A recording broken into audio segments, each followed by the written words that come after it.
Hey, let's talk inflation. As you know, as you have felt yourself, it's been impacting Americans over the past year, and it's looking like some of your favorite brands actually may be responsible for keeping it high. A new report from self-described nonpartisan watchdog group Accountable U.S. showing General Mills, Tyson Foods, and Pepsi are just some of the big U.S. brands that recently admitted to raising prices in an effort to boost corporate profits. So is greedflation, quote unquote, as it's being called, really driving higher prices? Let's bring in NewsNation business contributor Gary B. Smith. Gary, happy Friday to you. Always good to see you. Let's start with an explanation on greedflation. What is it? How does it work? All right, so basically it's that the pricing power of these major brands, the Procter & Gamble's, the Heinz's, the ones you know from shopping in your mainstream supermarket, have the ability right now to raise prices.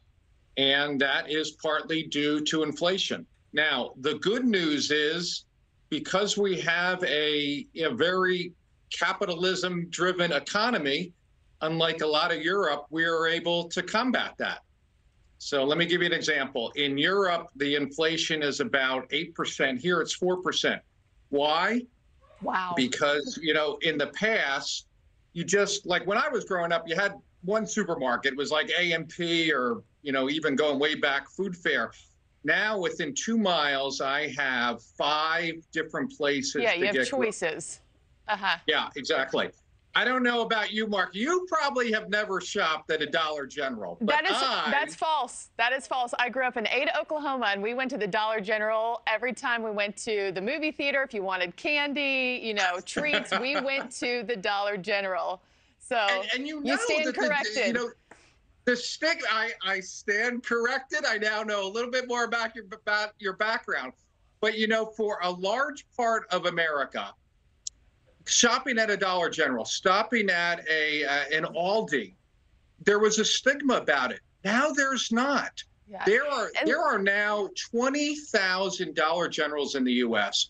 There's going to be about 100 more Aldis, and the great thing is the selection and the prices there make it almost easy to combat inflation. And you Gary, can get things. Yeah, go ahead. No, you're bringing me to a great point, and I want to talk about some examples here because I do want to get this in. You know, we've seen some big corporate examples of big companies making profits. General Mills saw its net income increase 16.5% to $2.7 billion. Ulta's fiscal 22 income went up 26%. PepsiCo net income went up by 16.9% to nearly $9 billion.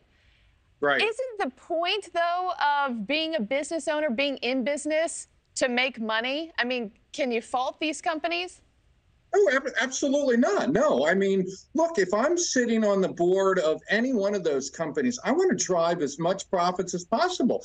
You know, people think, oh, my gosh, it's greed. Well, yes, of course it's greed. Greed is what drove, Apple to be invented, to IBM go from a computing tabulating company to the world's biggest computer maker, for Henry Ford to automate the assembly line. But that greed results in people having a great selection. The flip side, you know, these profits can't last forever because as people see, oh my gosh, General Mills is able to make, you know, $5 on a box of cereal. I can offer the same cereal at Winn-Dixie on my store brand for half the price.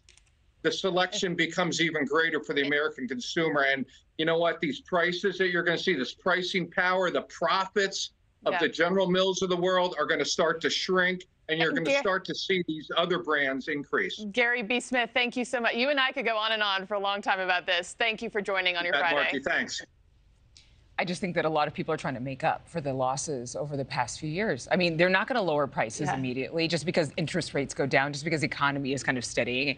It doesn't block the Fed's, you know, attempt to cool down inflation. You're trying to make some money back, and you have less staff to do it with. I understand. Thank you for watching. Go to newsnationnow.com to find NewsNation on your television provider. And don't forget to click the red subscribe button below to get more of NewsNation's fact-driven, unbiased coverage.